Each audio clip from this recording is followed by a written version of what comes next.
Yo, yo, yo, and what's up, Niece and Nep? This is your favorite two Unks, and we back, and we got another guest for y'all, man. Now is Miss Vee Carter in the Miss Vee building. Carter in the building, man. Okay, Hey, how you doing? I'm great. How are y'all? Thank y'all so much for having me. What's a pleasure. So for those of y'all who don't know, Miss Vee Carter, she is a host.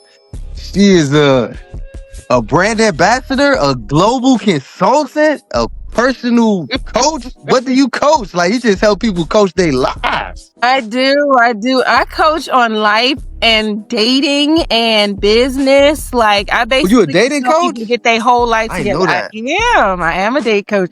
I paused things for a minute because the dating pool, they say it got urine and it got feces, it got stuff in it. It started to overflow.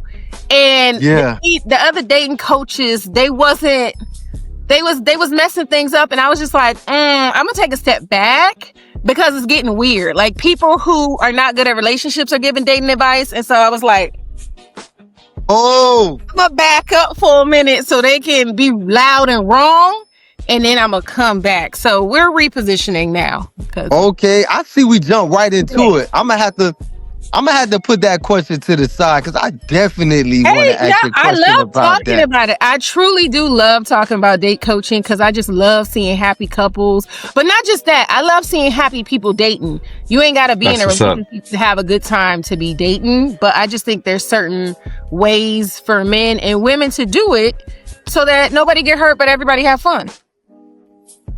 Absolutely. I like to hear that. So I have to ask this, man, because you said it. So by you saying it's a lot of people who ain't good at dating, giving dating advice, that didn't want to make you like, it didn't want to make you do more date coaching so people could see the difference.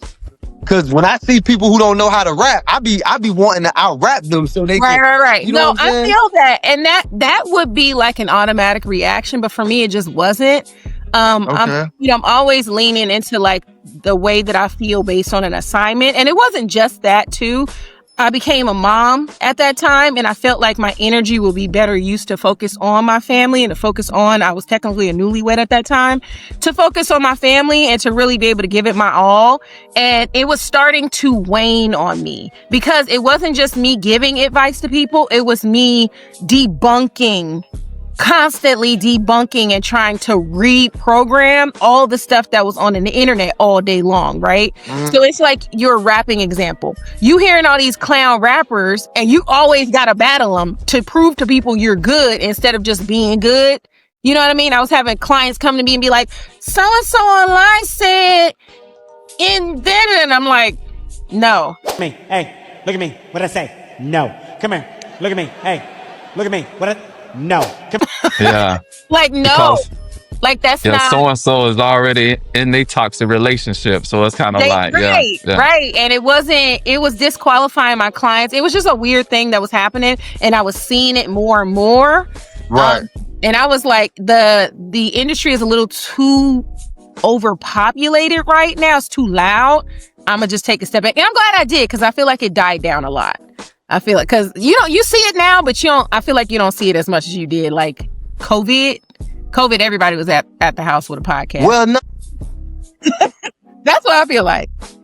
I feel like it's a lot now. Maybe it's my algorithm. I don't know. Like, maybe my algorithm is just full of it. It might, and also I have not been single. I'm about to celebrate 5 years in February, so congratulations on that, man.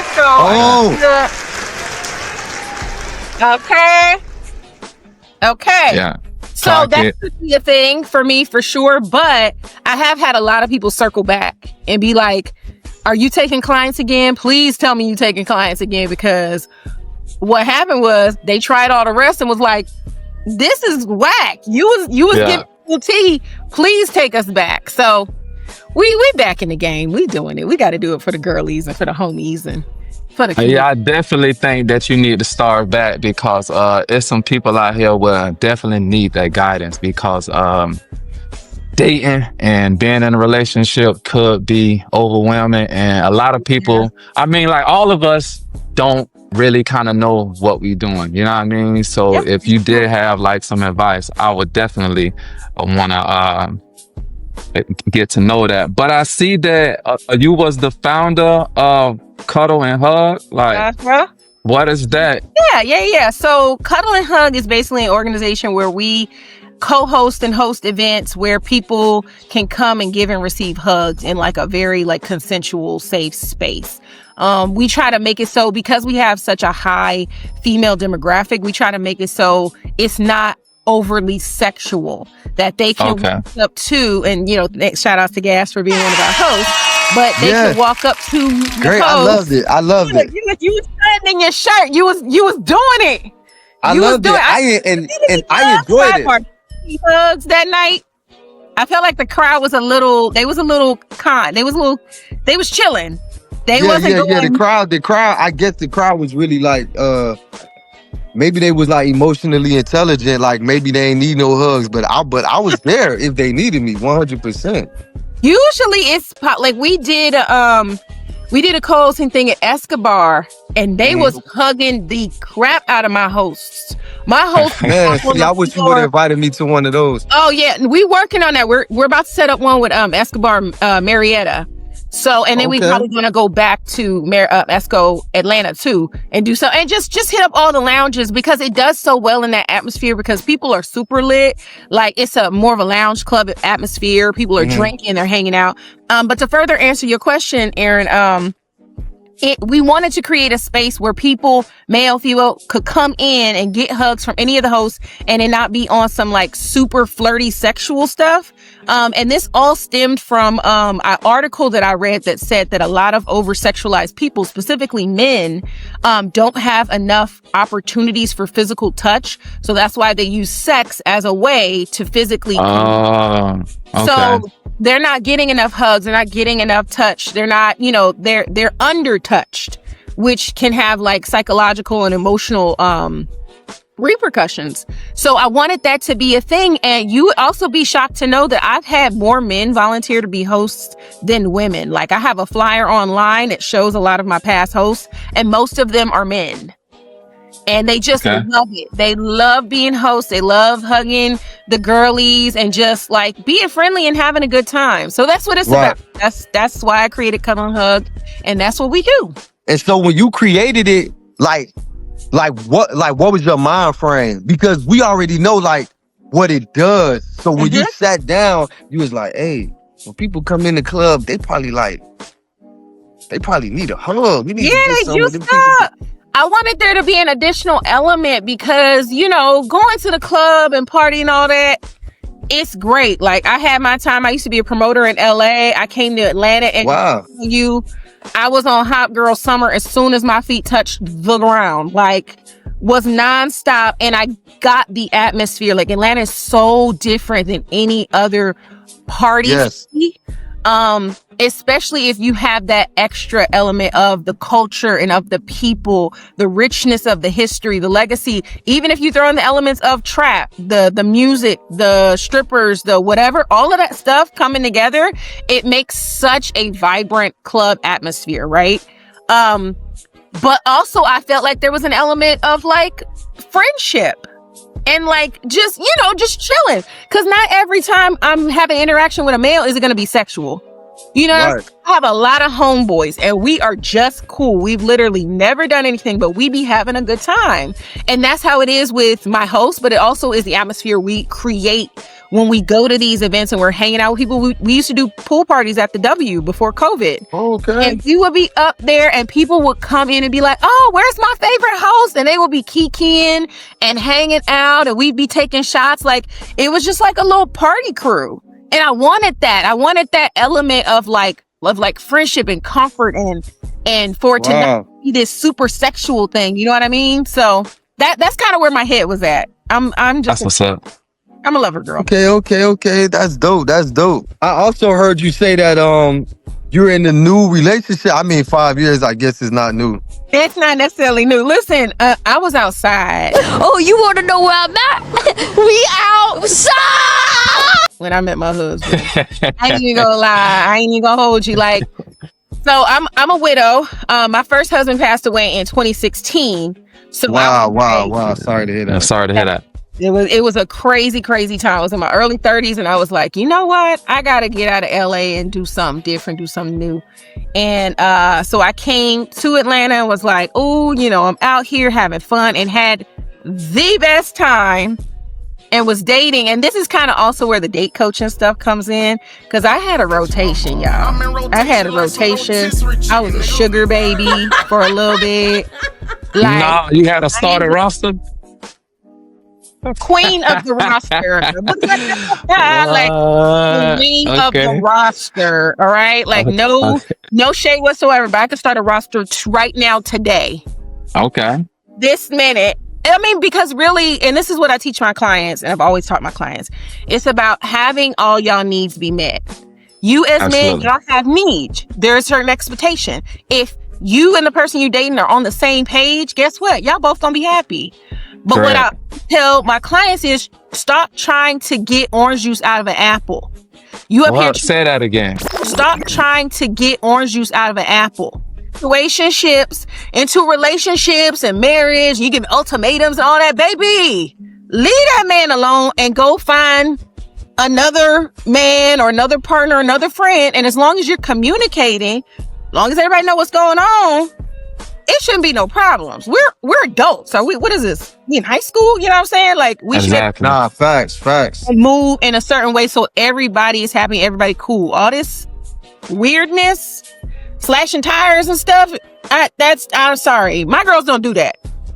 No shade, because I used to be that girl. I used to be young too, but yeah. How long? At the big age, you gonna keep slashing tires? You can't even squat all the way. How you gonna slash the tire? Huh? For real. Hospital. Like, you got to keep it cool. So I get it. It's definitely got to learn how to manage your emotions. You know what I mean? Like, a lot of people be getting into relationships and they not even fully healed from the last relationships. Then that right there is just, a lot of people think that they have to be in a relationship. A lot of people don't know how to just be single. Like, just get to actually know you. People think that by being single, that's like a failure. That they have to be in a relationship. But it's like, no, don't be so in a hurry to be in a relationship before you actually find out how to love yourself first. It's you know true. what I mean? There's so many layers to it. I mean, I always tell my clients, like, you don't have to be like fully healed per se. It's okay to at least be aware that there are some things you need to work on, because that's like the first step in making sure you're not projecting your unhealed behaviors on your partner, which is a lot of what happens in both ways. It's a bunch of people just like, well, you ain't call me back and you ain't do this and you didn't do that. And meanwhile, you don't communicate. You're not sharing your feelings or your expectations. Like, there's nothing there. It's just all you thinking that your partner is a mind reader to compensate for the fact that you have some things you too can work on, and then y'all can try to like meet in the middle. So there's just so many layers. Like, I could really talk about this all day, because mommy and daddy issues show up, and you know, people. Yeah, that's true too. Right. Yeah. It's so crazy. Sure. Yeah. People be thinking like, oh, especially for Black women, there's such a big pressure to be married or be in a relationship. And you see all these, you know, Black love like everywhere. And so I have so many clients that'll come to me and be like, you know, I can't find a man who does this, blah, blah, blah, blah. And I'm like, number one, you are not historically, you're not someone, you may not need that. That may not be your bag to be in a relationship, because a lot of women are just, they travel, they take care of themselves. Like, just because you're dating doesn't mean you have to date for marriage. If that's not like, some people are brainwashed into thinking they have to marry. A lot of them don't want to. I had a client come to me and be like, I need to find a husband. I was like, why do you need to find a husband? She said, because all my siblings are married. That's the wrong reason. Yeah. That's not, that's not an answer for me. Yeah. That's not an answer. Like, I want to hear how it benefits you. Kind of find out she just wants to have a baby by herself. Her baby 4 years old. She executive at AT&T or something. Girl, if you don't go live your life, for real. Like, you don't have to do anything how anybody else is doing it. If you want to have multiple partners, if you want to have kids by yourself and you can afford it, It's expensive. Lord have mercy. It's so expensive. But you do what you want to do and stop letting people dictate how you live your life, and society tell you that you're failing because you don't have a partner, and then you're going to settle for anybody. Like, that's one thing I hate. I mean, I feel like with this era that we in right now, if people tend to judge themselves based off what they see and not how they feel. Yep. You know what I'm saying? Like, it's like they looking, because I'm on social media, but I never feel disappointed by like things I see on social media, or, you know, like the way, you know, I always base my life and my feelings off of how I feel. Right. And Sure, I guess for some people, society and they outlook and social media and stuff, it really affects them. I guess because I'm kind of street. I always figured that if everybody liked you, you had a sucker trait. Because I already know that I'm not like everybody else. So the majority and the vast majority of social media is not for me.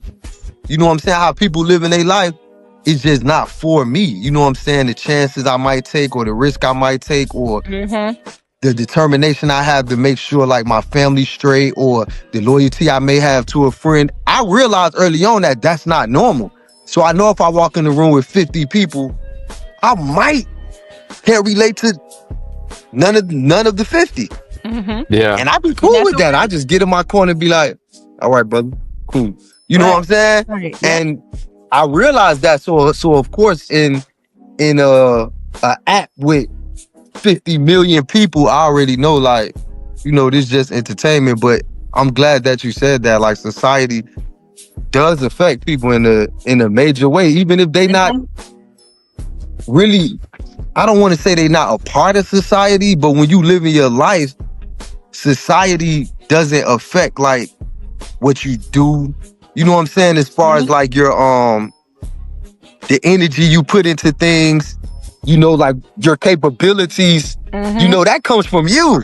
Right. But I get it though. Yeah, it's easy to get brainwashed by social media though, especially when the algorithm want to feed you BS and try to convince you about certain things that aren't even authentic to who you are. Like, that's why it's so important. I'm always like auditing my feed, because once I start seeing like stuff that's outside of like my personal mantras, I'm like, okay, wait a minute, like unfollow, hide, block. Correct. Like, I have no problems curating it. I want to see happiness, joy, love, money, happiness, joy, love. Like, correct. All that other stuff. Like, yeah, I want funny videos, and I want, you know, I get some little ratchet stuff here and there, whatever. But I'm not trying to see no crazy, like, it's already enough stuff going on in the world. You know what I'm saying? Like, politically, this is like, it's some wild stuff happening every single day. So It is. the main thing we can control is our energy and our minds. That's the strongest thing that we have, because that's the weapon. So if we curate that, then we can give the best that we can give every day to our lives and make our lives better for ourselves and for each other. So I have a question. So by you being a dating coach, right? Does your significant other be like, oh, here we go, you got the advice? Because you know, it's like when you date a math teacher and y'all be in the grocery store and it's like, 15% off the macaroni. And you be like, they clocking it up. Yeah. well, shit, you know, I don't know. I'm about to just put this shit in the car. What's interesting is that my husband is my husband for a reason. I always say that, because hold on. So let's specify that you're not just in a relationship, you're married. No, I'm married. I said we're celebrating 5 years. Yeah, my bad. Did I miss that? I didn't clarify that. We've been together I know. almost 7 years, but yeah, we've been married for 5. Okay. And yeah, he's my husband, honestly, for a reason. Like, facts. When I had my roster, the reason why he beat everybody out is I would be on dates and he would send cars for me. He was So he sending me beat money. everybody out on the He roster? beat everybody out. And when I tell you, like, he wasn't even, and I'm going to go off of like social media standards, because social media always, oh, you need a man with money, and these are true things. That's just stability. That's just life. You got to be able to pay the bill. You know, everybody needs to be able to pay their bills. So he can't not have no money. Like, Correct. he used to have some money. At the time, my husband wasn't the most gainfully employed of all of them. He was in a transition. He had just started a new business. Like, he was working on some things himself. We connected so tough and we're just so complimentary. I told him straight up, like, hey, I'm dating other people. Like, I was very honest with him. He was like, okay, well, I'm a grown man. I'm unfazed by that. Like, you date who you like, pretty much. And he would overcompensate. Like, to this day, this is exactly who he is as a person to me. He makes my life easier. He loves on me, and vice versa, obviously. But on his side, like, he is that guy. He is literally that guy. Like, he don't play. So all that to say, me being a date coach, he loves it. He is my biggest fan. He be like, you need to go talk to your girl. You know, my cousin is having some issues. You should probably give her some advice. Or, you know, they about to go to prom. Whatever. He'll be suggesting people. He would be at his job and be like, here's a business card of a lady I met. She seemed like she might want your services. That's what you want. Yeah, that's a great relationship. Facts. I mean, let me just say this one thing for just round up this thought. When I became a widow, one of the first books I ever read was called Outwitting the Devil, right? And in this book, if you've ever read it, it's by Napoleon Hill. It's a phenomenal book. You should read all his books, but that one especially. This book talks about your number one mastermind when you're building your life and you want to be successful is your partner. They're either making you or they breaking you. It's no in between. It's literally no in between, because imagine you dating somebody who's not geeked up about what you do. That's not, you're wondering, like, why you not co-signing on the things that I do? They're like, oh no, I think it's fine. That's not boosting your confidence. You know what I'm saying? Right. In the middle of the road, it gives hater, right? Well, you want your partner to be number one under God. That's what the books say, right? And that's what it say in the Bible. Like, honestly, that's the way it's supposed to be. So for me, I always thought I got to find my number one fan and I got to be their number one fan. We got to come together and we go every time. And it's been up ever since. So just dropping that little information. Yeah, I heard something that was said that if they're not holding you down, then they're holding you down. Period. There's no in between.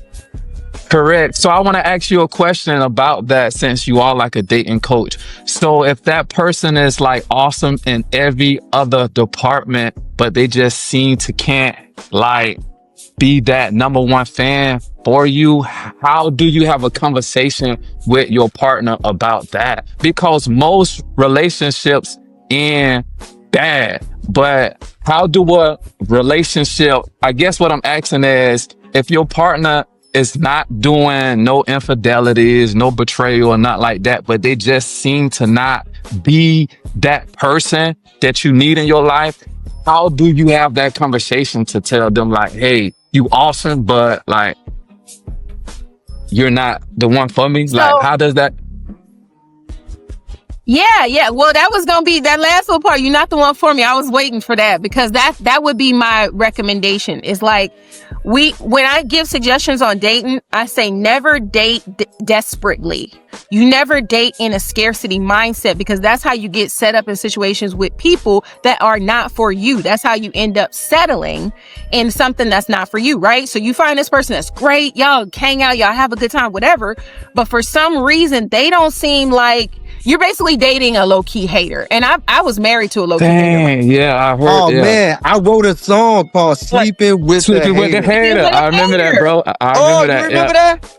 Come on, man. Did I get that bro. from you? No, you but said what? I remember that, bro. Yeah. You're going to have to play it. You have to play it at the end of my section. It's crazy. I didn't even record it. I only wrote it down. Me and him was acting crazy. Now you got to record it. Now you got to give it like an updated spin, because it's very much needed. Like, they could be perfect on paper, but if they don't fit with what you're trying to do, it's not going to work for you, for where you're trying to go. It could be cool, but you can go a lot further if you actually got solid team around you that believe in you, and your partner is the number one. If they are not driving the bus of your, fan club, they are busting the tires out. You know what I'm saying? Like, they're not, it's going to drain your energy because you're sitting like, what in the world? So the conversation would go like, hey, it's exactly how you said it pretty much. Like, hey, you're great, you're dope. But like, honestly, I feel like our compatibility is off. We may want different things. Like, I want the best for you. This is not out of hate. It's all love. Okay, we got to get into this. Okay, I'm ready. Got my back, and so do you. I want that for you. Okay. I will say, just be honest. Okay, so here's just like my observation on that, right? So,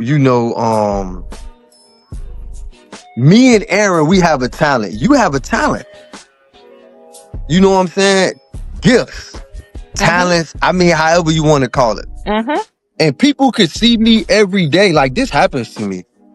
People could see me every day because of the work I do, or because where they might see me, or because I am guarded.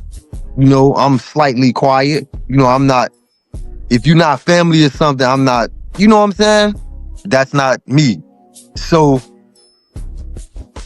if I tell someone like, oh, this happens all the time. Like when I tell people, oh, well, if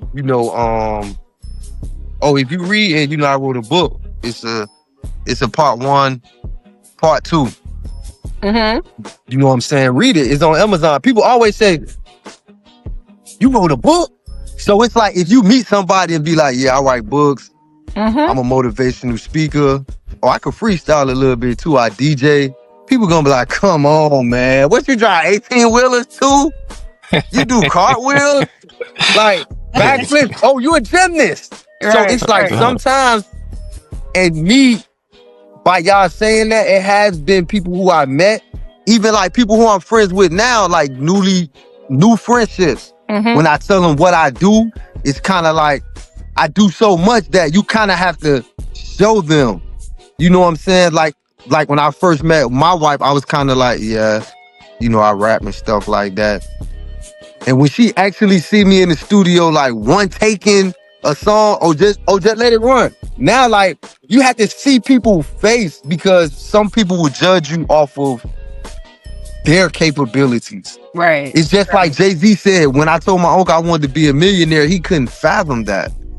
Right. So by saying $1 million, he like, nigga, come on, man. We trying to keep the lights on. That part. He's talking about $1 million, and look at him now. He's a billionaire. So I get what some people saying. Some people can't, like how I like to see it, like some people can't see your vision, and that's the reason why that's your vision. You know what I'm saying? And other people like to put their failures on you just because they believe that they can't do it. Yeah, they think that you can't do it just because they think that they can't do it. And I like to tell people this. Correct. And I tell people this too. Whether you think you can or you think you can't, you absolutely right. If you think you can, but then you absolutely right. But if you think you can't, but then you absolutely right. You can't. Right. But your vision is too expensive to waste around people who are possibly throw any kind of salt on it. Somebody described it to me. I had a coach one time, a coach/mentor. She described it to me like, imagine you have suffered, and as a woman, I don't know if y'all can relate to this, but you suffered a lot of miscarriage. You're trying to have a baby and you keep the baby not. So you decide to keep it. It's so precious. You keep it quiet. Even with a garden, you trying to grow a garden and you dealing with, soil issues, and it's too hot out there and all this, and it just keep dying. It's so precious. You can't have nobody roll up and run through your garden and mess up what you trying to grow. You know what I'm saying? Your tomatoes, your lettuce. Yeah. Garden, and they just walking with their shoes all through it. Fuck about your little fort, nigga.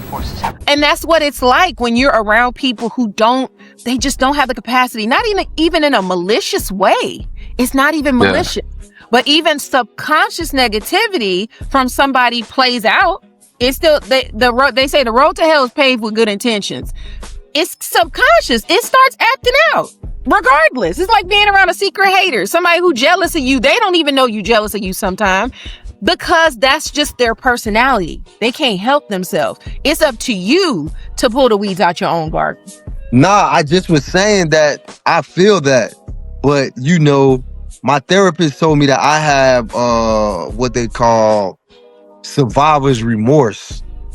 You know, I have survivor's remorse because I was at once upon a time in my life, I could have said something to people that probably could have altered their life. You know what I'm saying? Like one of my close friends, well, he just got out now, but yeah, one of my close friends, he asked me to take him somewhere. And I was just like on the other side of town. Like, if you familiar with Miami, he was in Brown Subs, I was in Opalaka. So it's just like the distance was just a little ways away at the time. And before I could pick him up, he actually caught someone else. And you know, behind that, you know, I ain't seen him until 18 years later. Behind just like getting a ride from someone. So a lot of people who don't believe, or people who can't always see my vision, I looked at it like Aaron too. Like, you know what I'm saying? Sometimes God give me things that I feel like are specifically for me. And I do try to put people in places like, hey, you know, you should do this, because I noticed that when I keep my mouth closed, it's kind of like I'm letting people crash. So, you know, I become that person like, hey man, you know, I think you should probably do this. You know, I've been that person, but then it's also like you said, you know, sometimes everybody can't go. Yeah. And you know, you do have to make an inventory of people who in your circle. You know what I'm saying? You have to keep a constant inventory of people who you have around you. You know what I'm saying? People who are in your circle. And they might be good people. Right. If you can't change the people around you, well then change the people around you. You know what I mean? A word. Simple as that sometimes.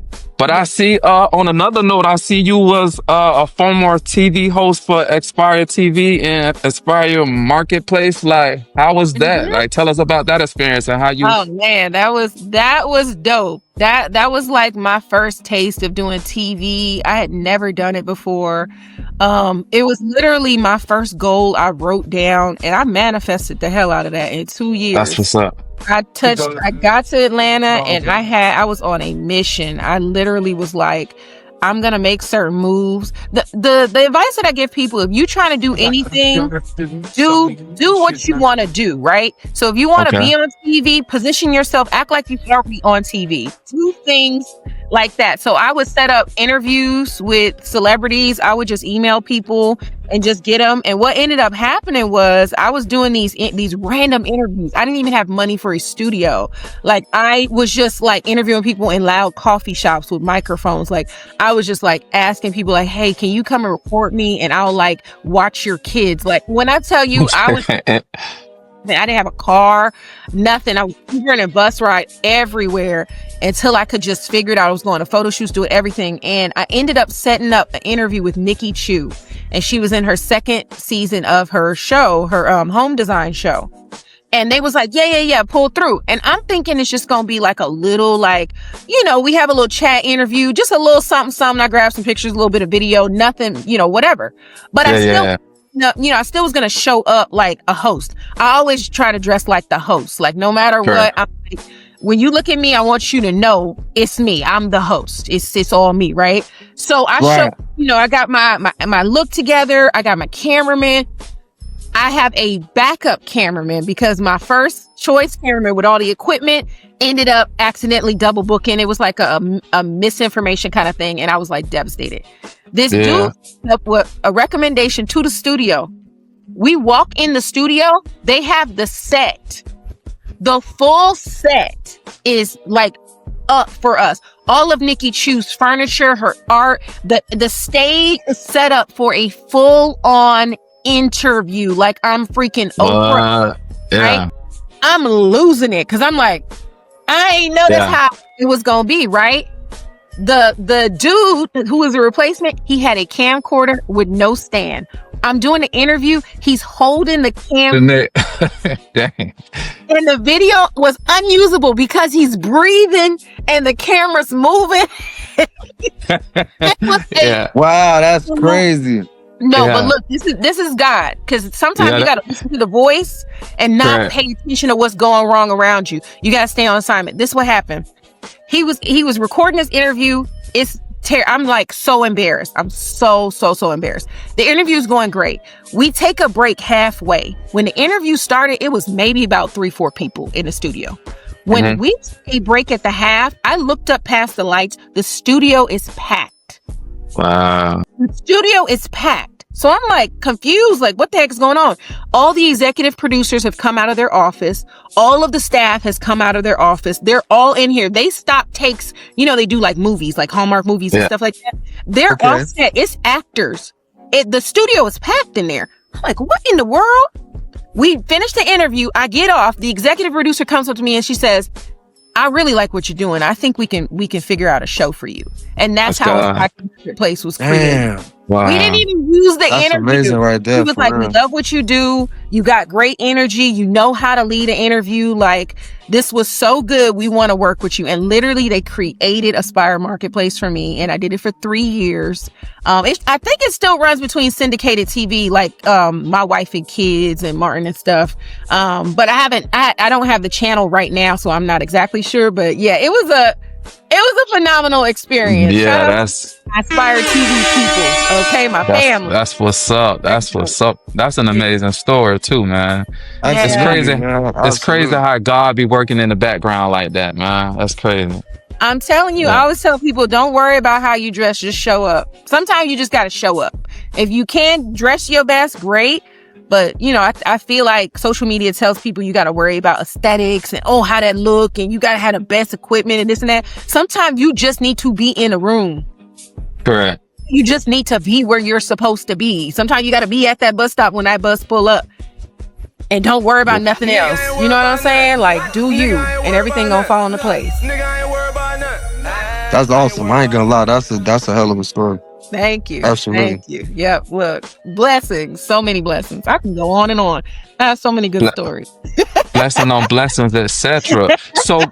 So going back to the dating scene, I got a question about that I've been. So my question is it possible to find unconditional love in your significant other? Like yes and no. Okay. Explain yes and explain no. Yeah. Yeah. Unconditional love is a term that was basically marketed to us in a way, you know, because the truth of the matter is that it can really only come from your parents. Okay. Or maybe even your loved ones, because it says that I'm going to love you and be there for you no matter what you do, how you are, whatever. And, you know, you cracked out and you're stealing grandma's TV and you doing all this stuff. I'm gonna still love you, right? Yeah. But that's a lot to ask for somebody that is not your blood relative, your mom, your dad. Like, that's a lot to ask for a person that used to be a stranger at one point in your life. Now, we want marriages to be strong, right? You want to be like, yeah, I can depend on this person. But you're leading somebody through hell. At some point, they're going to choose themselves, right? So it becomes one of those things where a person is going to have self-preservation at some point. So it can't possibly ever really be unconditional. There's always going to be a certain level of conditions. And you should have conditions too. Everybody should have a condition. That's why the relationship should always be compatible and at least try to meet at the middle, and then you guys work through all the other stuff. But that's a tricky one, you know? That's why I say it is. Because it's like, look, you can find ride or dies. They're still out here. Trust me. I actually know rare. Yeah. it's rare though. Yeah. I don't think it's rare. I really don't think it's rare. To find a ride or die? Absolutely not. Absolutely not. I used to be. I don't think people really explore the options. Like, look at you. You're from LA. I'm not sure if you're born and raised there, but you lived in LA. Okay. So you're born and raised in LA. You went to a whole other coast. Like, you really exploring the land. To me, I feel like the way the Most High works, he see that, okay, you've been to Jacksonville, Florida your whole life. All right, I have Mr. Right in Montana, but since you're never going to get there, we're going to give you this guy from the east side. Because obviously you're never going to make it to Montana. But that's what Mr. Right is, if you want to know. I feel like we ain't exploring enough of the options. I agree. You know what I'm saying? Like, I feel like people be like, oh, I hate America. Bro, do you know that there's an Australia? You should You know that there's a Morocco? Like, yeah. It's like when you play chess, right, in the chain gang, or you know, in people who are incarcerated, right? We play board games. Well, they play board games. And like when you play chess, right? A person who be pushing all the pieces, what they call them, Aaron, a piece pusher. A piece pusher. You ain't. It's like we playing a chess game and a person only moving one piece, one way. Right. Yeah. We not even exploring enough opportunities in the globe to say that what can and what cannot be. Yeah. To me, you're right. That's just my opinion. I see that. I'll say this specifically about the traveling and exploring thing. In LA, my dating life, they was not checking for the kid at all. They was not. I wasn't. No. And even being married, and just, you know, to not go too deep on that, but like my husband didn't really like me. If you can understand that, like, you know, there was a lot of infidelity. There was a lot of like, we were young when we got together. So I gotta, you know, he can't defend himself. I gotta throw that in there. Like, we both made some big mistakes. So it was just, we didn't know what we were doing. We were young. Like, we were not supposed to be married. That's the answer, right? But outside of that, I didn't really have a good dating experience, a life, like connection. I didn't have it at all in LA. As soon as my feet touched the ground in Atlanta, as soon as I touched down, it was nonstop. Like, I would have men paying for my groceries in the store, and then I know that's true. I know that's true because like all kind of stuff was happening I never experienced before, right? Never. So like my homegirls in LA, they're like, oh, you done got you a husband, like that's so rare. I'm like, baby, you got to get out of LA. Because even really, that's what it is. New York, good dude, quality dude, A1, great family. Still wish him well. Not my husband, but go to you. Great guy. Not my husband. You got to get out of the areas, because sometimes like the LA ain't doing it for the girls. I don't know how the guys are doing, but it's not doing it for the girls. So even your friends who are still in LA, they like, listen, and I'm not even gonna hold you. I have baddie friends. I have a friend who's a chef. I have a friend who's a model. Like, I be like on it, like, y'all, low key, I don't even like girls, but I be like, bitch. Yeah. Y'all like, bad. I'm like, y'all are doing it. Y'all stay in shape. Like, y'all are career women. Y'all are so kind. They be telling me the stuff they be doing for these dudes, and I be like, and then that's how he acted, like crazy stuff. It's crazy. So I'll be like, okay, a part of that I know is they're settling for certain levels of attention. I get that. They got responsibilities too, and they're not perfect. But I'm still like, there's no way. It's no way. Like, y'all not even, nobody buying y'all drinks or nothing. Like, nobody talking to y'all when y'all go outside. Like, crazy. I can't even. So I'm like, just come to Atlanta. They'll sop you up with a bitch out here. Just come on out. They scared. He's scared. Personally, I totally agree with that. Totally. 100% agree with that. They choosing out here. I keep trying to tell them. They don't want to listen. Dang. So what do you have coming up?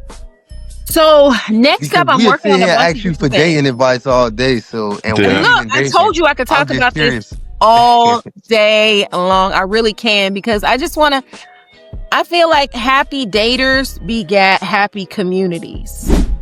Absolutely. Because we all know, the family who dad had 2 families up the street and all these different things. We know, the women who are struggling, they're being abused, and all these things can be happening when it comes to dating. And I just feel like if everybody is having their needs be met, then we get a better community and everything kind of like improves at least a little bit, somewhat, whatever. Okay. But with that to be said, I am going to be doing a cuddle and hug event at least in the next couple of months.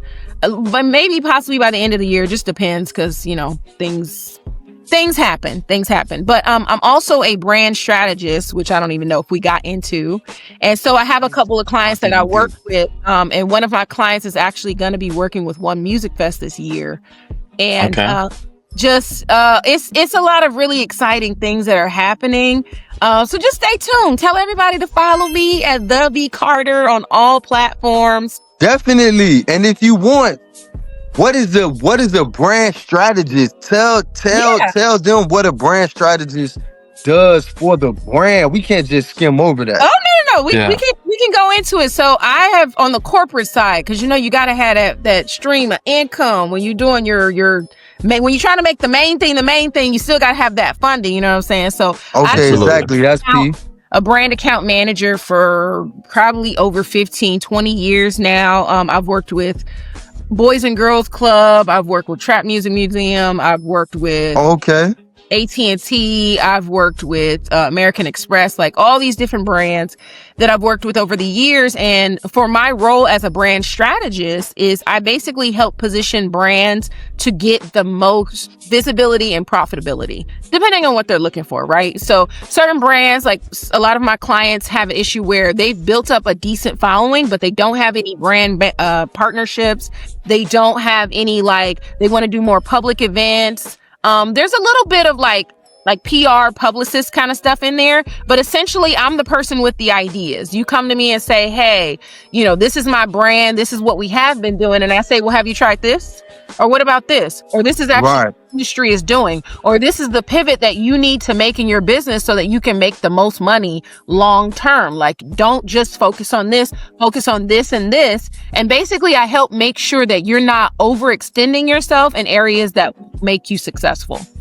Like I'm the yes, like I'm the one that'll be like, you should do this, you should do that, and then they'll be like, oh crap, and then things just take off. That's dope. All right, so